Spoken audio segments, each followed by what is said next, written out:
నమస్కారం దుర్గా కుమార్ గారు. నమస్కారం సుధాకర్ గారు, మన వీక్షకులు కూడా నమస్కారం. తాజాగా హరిరామ జోగయ్య గారి కుమారుడు సూర్యప్రకాష్ అయితే వైసీపీ పార్టీలో చేరినట్టుగా ఒక వార్త అయితే వస్తుంది. మరి ఇప్పటి వరకు హరిరామ జోగయ్య గారు పవన్ కళ్యాణ్కి అండగా ఉన్నట్టు, కాపు సామాజిక వర్గానికి మొత్తానికి కూడా అండగా ఉన్నట్టుగా ఆయన మాట్లాడుతున్నాడు. అందులో పవన్ కళ్యాణ్కి అన్ని పదవులు ఇవ్వాలి, ఇన్ని పదవులు ఇవ్వాలి, అన్ని సీట్లు ఇవ్వాలని చెప్పి ఆయన లేఖలు కూడా సంధిస్తూనే ఉన్నాడు. మరి ఇలాంటి తరుణంలో ఆయన వచ్చేమో, వాళ్ళ కొడుకు వచ్చేమో వైసీపీలో చేరాడు.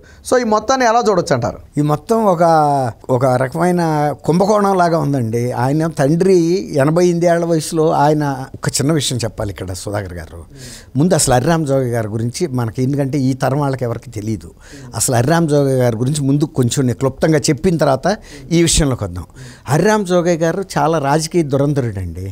88 ఏళ్ళు రకం ఉన్నాయి ఆయనకి. గతంలో ఎంపీగా గెలిచాడు, ఎమ్మెల్యేగా గెలిచాడు, తెలుగుదేశంలో మినిస్టర్గా చేశాడు, చాలా కీలకమైన హోంశాఖ చేశాడు రామారావు గారి టైంలో.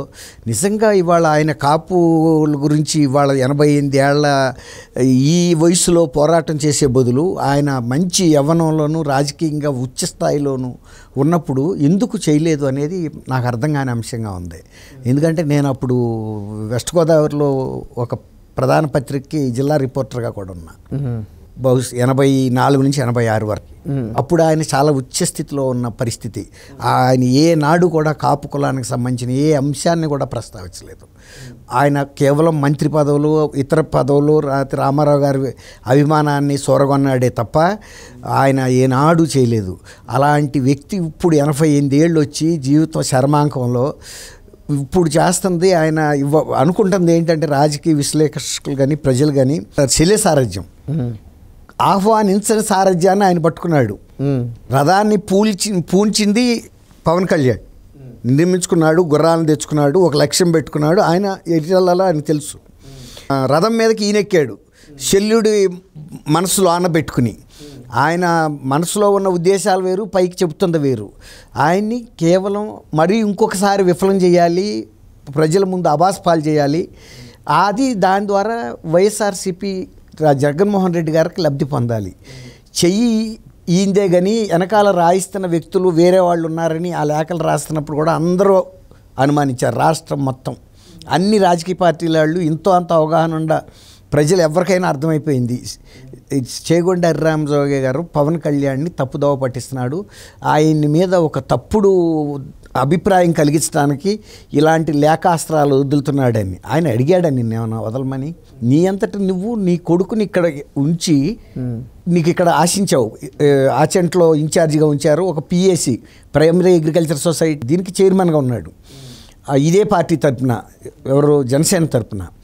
ఆయనకి అక్కడ ఆచెంట్లో సీట్ ఇవ్వలేదు. పక్కన నిడదవోలు కూడా ఇస్తారేమోనని చూశారు, అది కూడా ఇవ్వలేదు.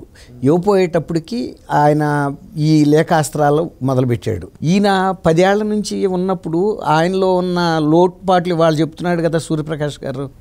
మరి 10 ఏళ్ల నుంచి చూసినప్పుడు నువ్వు కూడా దాదాపు 60 ఏళ్ల జీవితం నీకు ఉన్నట్టుగా అనిపిస్తుంది ఆయన చూస్తే. మరి 60 ఏళ్ల వ్యక్తివి నువ్వు ఆ మాత్రం గమనించిన తర్వాత 10 ఏళ్ళు నీ విలువైన సమయాన్ని అక్కడ ఎందుకు వృధా చేసుకున్నట్టు? ఆ రోజే నువ్వు ఇప్పుడు జగన్మోహన్ రెడ్డి గారు ఒక పుణ్యపురుషుడు, ఒక యుగ పురుషుడు, ఇలాంటి సేవా తత్పరత గల ముఖ్యమంత్రి దేశంలోనూ ఎవరు లేరని నువ్వు చెబుతున్నావు కదా. ఇవాళ కొత్తగా అవ్వలేదు కదా ఆయన కూడా జగన్మోహన్ రెడ్డి గారు పవన్ కళ్యాణ్ పార్టీ పెట్టిన సమయంలోనే ఇంచుమించుగా ఆయన కూడా పార్టీ పెట్టాడు. మరి అప్పుడే వెళ్ళిపోయేవలసింది కదా. ఇప్పుడు నా ఒక్క విలువైన సమయాన్ని వృధా చేసుకున్నాను, ఆర్థికంగా కానీ ఇంకా ఏ విధంగానైనా సరే నేను ఇవాళ వైఎస్ఆర్సీపీకి జీవితకాలం నేను చేస్తానని. ఇప్పుడు ఒక పక్కన కాపులను ఉద్ధరించాలని పవన్ కళ్యాణ్ని మీరు ఒక పక్కన డైరెక్షన్ ఇస్తూ, మీరు సొంతంగా అంత నాయకత్వం వహించిన వాళ్ళు మరి పవన్ కళ్యాణ్ మద్దతు ఇవ్వకపోతే పవన్ కళ్యాణ్ కాపుల్ని ఎలా ఉద్ధరించగలడు? మీలాంటి కాపు సమాజంలో ముందు వరుసలో ఉండే మీ కుటుంబం కాపు కోసం ఇంత లెటర్లు రాసి ఆయనకి డైరెక్షన్లు ఇస్తూ, రెండో పక్క నుంచి వెనక పక్క నుంచి వెళ్ళి వైఎస్ఆర్సీపీలో చేరితే మిగిలిన కాపులకి మీరు ఇస్తున్న సందేశం ఏంటి? తర్వాత మీ వ్యక్తిత్వం మీద జనాలు ఇవాళ నుంచి ఇప్పటివరకు ఎంత అనుమానించారో కాపు వర్గం ప్రజలు కూడా అసహించుకున్నారు హరిరామ జోగయ్య గారిని. ఈ రకంగా ఇతను శాబటేజ్ చేస్తున్నాడు తప్ప పార్టీకి, జనసేనని నష్టపరిచి వైఎస్ఆర్సీపీకి లాభం చేసే పనులు తప్ప ఇది కాపు సమాజానికి ఏ విధంగానూ ఉపయోగపడవని అందరూ అనుమానించారు.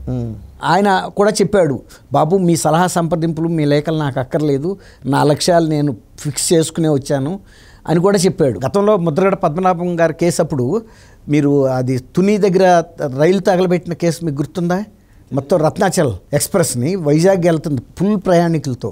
అక్కడ ఒక కాపు సామాజిక సభ జరుగుతున్నప్పుడు ఆ సభ ట్రైన్ ఆపి దాన్ని తగలబెట్టారండి. అప్పుడు తెలుగుదేశం పార్టీ వాళ్ళు తగలబెట్టారని తెలుగుదేశంని నిందించారు. కానీ ఆ కేసుని ఈయన ద్వారా జగన్మోహన్ రెడ్డి ద్వారా కేంద్రం మీద ఒత్తిడి తీసుకొచ్చి వాళ్ళే ఈ కేసుని మాఫీ చేయించారు. నిజంగా తెలుగుదేశం వాళ్ళే కనుక ఆ కేసు చేస్తే మీరు ఇంకా కొంచెం గట్టిగా అడగాలి, ఆ కేసుని రద్దు చేయడానికి వీల్లేదు, విచారణ చేసి నేరస్తుల్ని శిక్షించమని.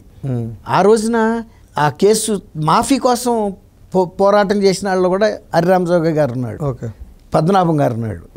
మరి నిజంగా తెలుగుదేశానికి వీళ్ళన్న శ్రేయభిలాషులా? ఇంకోటి అండి, హరిరామజోగయ్య గారు ఫక్తు రాజకీయ నాయకుడు అండి. ఇక అందులో ఆయనకి ఏది కుటుంబం కానీ ఇంకోటి లేదు. ఇవాళ ఆయన సొంత కుటుంబంలో వ్యక్తిని శాసించలేని వ్యక్తి కాపు కులంలో మిగిలిన వాళ్ళని ఆయన ఏమి ఆదేశిస్తాడండి? ఇటుండండి అటుండండి అని, లేకపోతే పవన్ కళ్యాణ్ని ఆయన సొంత కొడుకు వెళ్ళి చేరాడు. ఆయన ఒక కేసు వేసాడు జగన్మోహన్ రెడ్డి గారి మీద గౌరవ ఆంధ్రప్రదేశ్ హైకోర్టులో. ఏమనేసాడు?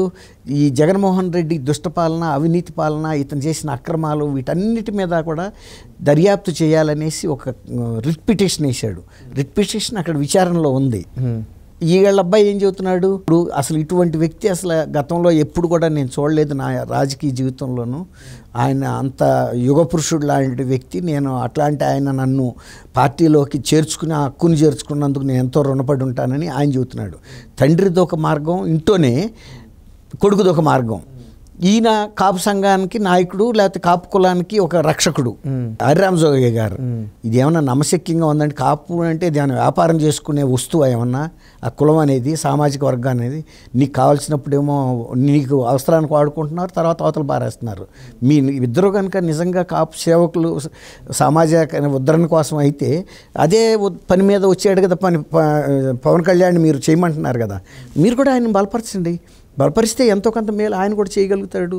మీరు పక్కన ఉంటారు. మీరేమో ఇక్కడ అధికారం వస్తని ఆశించాడండి ఆ రోజున పవన్ కళ్యాణ్ కనుక చెప్పిన. అందుకే 2.5 సంవత్సరాలు ఆయనకి ఇవ్వమన్నాడు కదా, ఇస్తే వీళ్ళ అబ్బాయి కూడా మంత్రి అవుతాడని ఆయన ఆశించాడు.